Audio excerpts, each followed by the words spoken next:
সন্ধ্যা থেকে বাড়ির সবার জন্য স্বাদের ধোসা বানাতে গিয়ে আমার পা যে চচ্চর করে এতটা ফুলে যাবে সত্যিই আমি ভাবিনি, আর প্রচণ্ড জ্বালাপোড়া যন্ত্রণা শুরু হয়ে গেছে।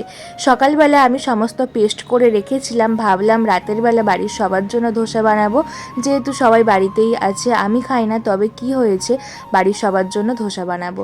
তাই সেই মতো সন্ধ্যা থেকেই সমস্ত কিছু আমি রেডি করছি। এখানে চাটনি বানাবো নারকেল বাদাম দিয়ে, আর একদিকে আমি শাশুড়িমাকে বললাম ডাব কেটে দিতে, একটুখানি ডাব নারকেল কেটেছিল তাই জলটাও খেয়ে নিলাম। আর এইভাবে কিন্তু চাটনিটা বানালাম, বেশ ভালোই হয়। আগের দিন বানিয়েছিলাম একবার, তারপরে দেখলাম বেশ ভালোই হয়েছে। আর আমার বর আর শ্বশুরমশাই খেতে ভালোবাসে, তাই ভাবলাম আজকে রাতে ডিনারটা সবাই ধোসাই খাবে।